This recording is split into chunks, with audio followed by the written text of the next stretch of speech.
go the Heat. The Celtics, meanwhile, in the last two postseasons are 11-12 at home. That's how it's going to end. It's the most home losses over a two-playoff span in NBA history. The Celtics went 32-9 at home during the regular year, tied with the Bucks for the best home record by any team in the Eastern Conference. And so there is no one who does the tape and the telestrations better than Tim Legler does, as we welcome Nick Friedell into the conversation. And Nick, we'll get you in a second. But you show me whatever you want to show me about how this thing went last night. I want to talk about Caleb Martin offensively and just the answers that Miami had every time Boston did feel like, hey, maybe they're in this thing. These are the examples of these guys making shots after, and Caleb Martin was just so huge. And I'm going to talk about two plays that are so important here. It's a 7-point game, right? This is the end of the third quarter. They're right there in it.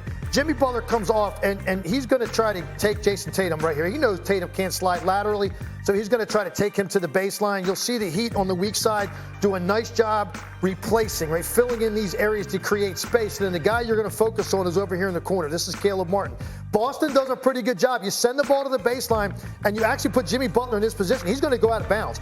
Caleb Martin and most guys in this situation are going to float deeper to the baseline to give Jimmy Butler an outlet. But he sees Grant Williams, all his momentum is going this direction. So instead, Caleb Martin actually is going to float up here.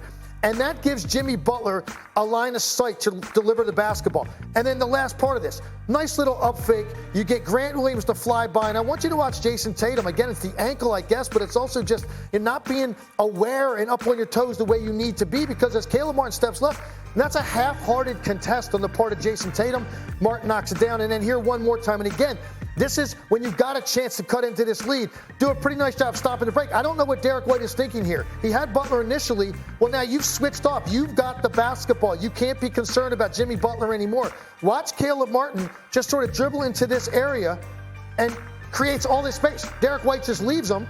You've now created 15 feet of space on a play when, if you're Boston, you've got 5 guys below the foul line. And Caleb Martin's the hottest guy on the floor. He just steps into another one and shoots this about as relaxed as you possibly can.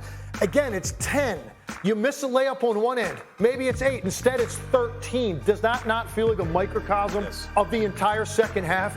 Boston missing opportunities and Miami capitalizing in every case. Let me say, as so many have, no one does that better than you do, and that is such a good illustration. Again, Caleb Martin was infinitely better last night than any player the Celtics had on the floor. That's just the reality of it. Let me get Friedell's quick thoughts on this before we move on to what I really want to get into. But you covered this series top to bottom. How do you explain when you write the story someday of this 7-game series in which the Heat ultimately win? How will you tell it? Greeny, the Heat are just mentally tougher. This Celtics team is a group of front runners.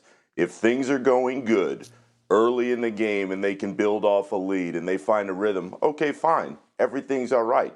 But if it gets tight late in games, and we saw it over and over again in the postseason, especially at home, they fumble it away. And anybody who's sitting there saying, oh, this is a Joe Mazzulla problem, go back to last season. Look at the finals. If they don't turn the ball over late against the Warriors, they win the title. But this team over and over finds ways to lose games instead of ripping games away and winning them. They lack the killer instinct that all great teams have. And that's the difference to me with this group of Celtics. They have talent. They can continue to build together. But when they face adversity, especially late, they find ways to blow it. And that is not the mark of a championship team.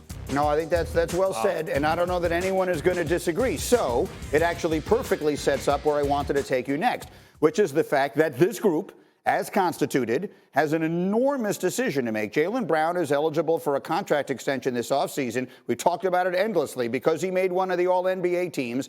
He is due to get almost $300 million. So he and Jason Tatum were both talking about that after the game last night. That's extremely important. You know, he's one of the best players in this league. You know, plays both ends of the ball and, you know, still relatively young. So, and he's accomplished a lot so far in his career. So I think it's extremely important. We failed I failed, and it's hard to think about anything else right now, to be honest. We'll cross that bridge when we get there.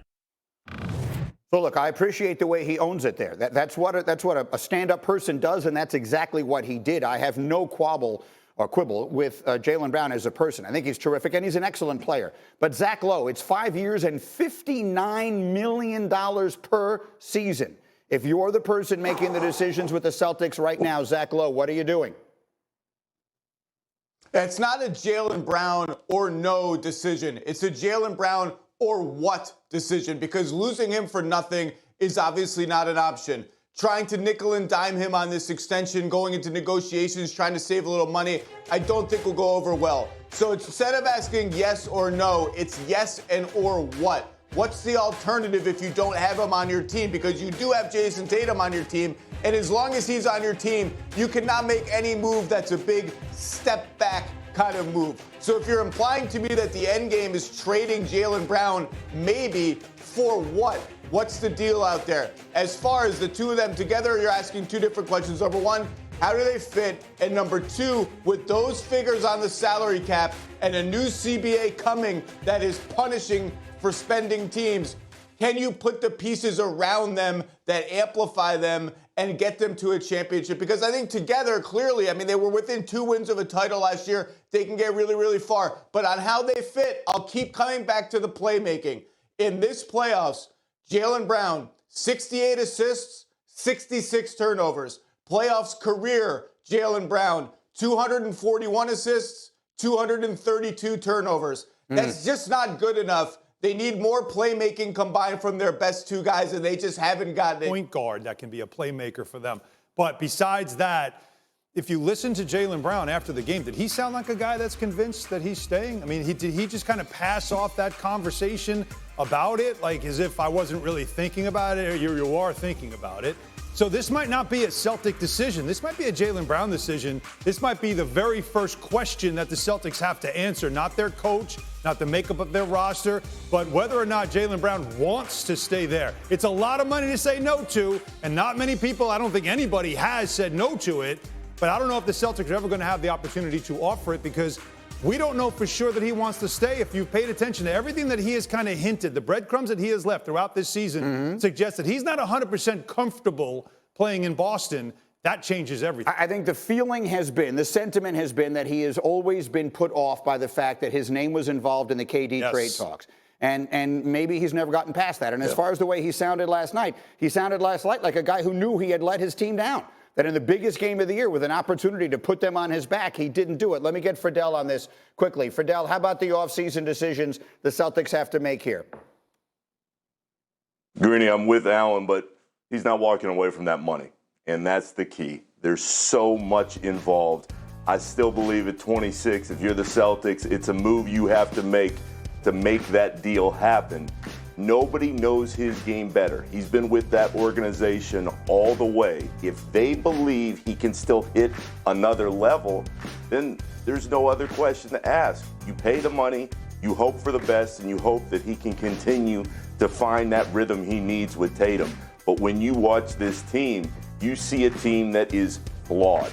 And if you're paying Jaylen Brown that much money moving forward, the expectations change. And if he was upset last year that his name was involved in that deal and it changed the way he thought about this team, what is going to happen when he's not putting up the numbers that everybody expects that come with that kind of make-a-max deal?